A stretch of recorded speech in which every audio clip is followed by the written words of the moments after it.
Hello, welcome back. So I thought I'd have a look at another game today. So it's Rider by a company called Ketchapp, spelled Ketchapp. So it's available for free download on the App Store. Gotta love those free games. And I thought I'd get this one to sort of look to see if I could kill a little time. And just to see if it's actually any good. So it took my fancy because it sort of reminded me of the bikes in Tron, so light cycles, and obviously. Well, I love the original Tron movie, such a great movie. So I thought I'd give it a go, see what sort of what was going on, if it was actually any good or if it was a bit of a disappointment. So I got into it, and it's a fairly easy sort of principle to sort of get your head around, I guess.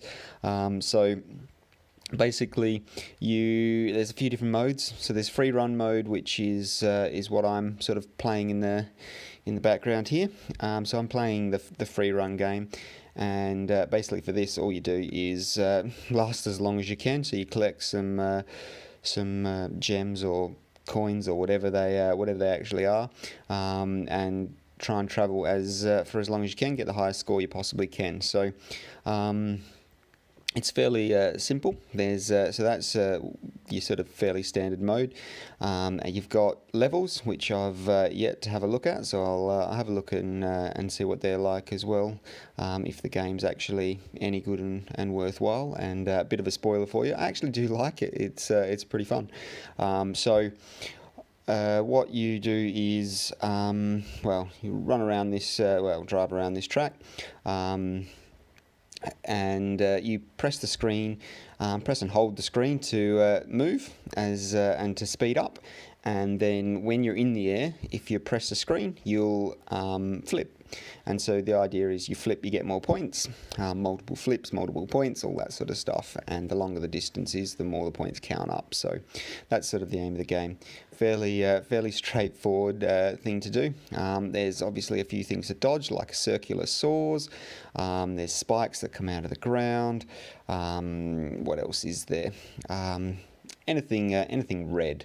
Red is bad, so sort of universal for pretty much every game. Don't hit the bright red things; they kill you.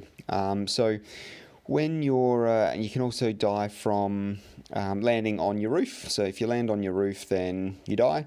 And if you fall in between the light tracks, so much like Tron, you can ride or drive on sort of the predefined track. But if you fall off the track, so if you're not on a light path, then you die. So that's sort of it in a sort of nutshell. So now what I actually thought of the game. So like I said earlier, I actually quite like the game. So it is, don't get me wrong, it's a pretty basic game.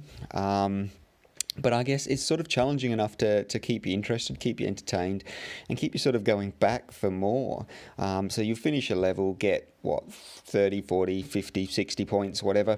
I'm sure some people have got a whole lot more, but it'll make you want to go back for more, to have another run through, just in case you might get that 5, 10, 1 point higher. But it is a bit of good fun. It'll keep you occupied. So I would suggest giving it a download. It's well worth a look. If you've got trips to the sort of to school, to work, whatever, bus or a train ride, good to jump on, get a few levels knocked out, kill a bit of time, because that's what it certainly will do.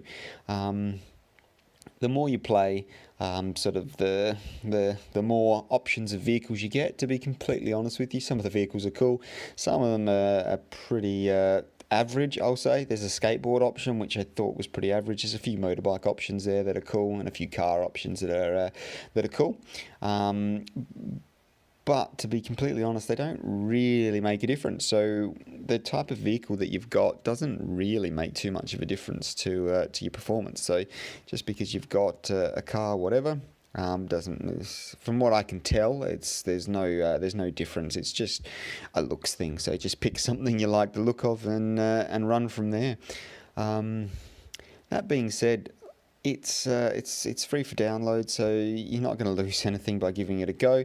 The ads are actually kept to a minimum, so there is ads in between when you crash, but from what I can see, half the time they don't play, so black screen for a couple of seconds, and then you get into the next run, which is quite nice. So for a free game, there's not sort of the ad content that sort of absolutely smashes you like some of the other games that I have played.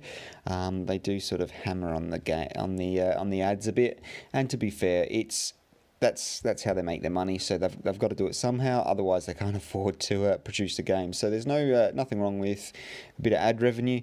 But at the same time, this game keeps it to a minimum, and so it doesn't sort of detract from the actual game itself. So it's quite nice in that respect. So quite like that about the game. But like I said, I'd give it a go. As you can see in the background, I've sort of been flipping about the place and doing runs throughout, and here's a good bit of fun. Don't get me wrong, it's not the most difficult game in the world. I have played much harder, but it's sort of difficult enough to keep you going back and wanting one more run. Just thinking, oh, that one more run, I'll get a little bit higher. So good for a bit of killing a bit of time, and that's sort of the whole fun of it. So, like I said, the game's a rider by Ketchapp. Give it a go, see what you think. It's good to kill a bit of time. But thanks very much for watching. Hopefully it was a little bit interesting to everybody. If there's anything you particularly want me to review, so I like some mobile games. Bit of time killing on the run's always good fun. So let me know. Thanks very much for watching. Have a good one. See you later. Bye.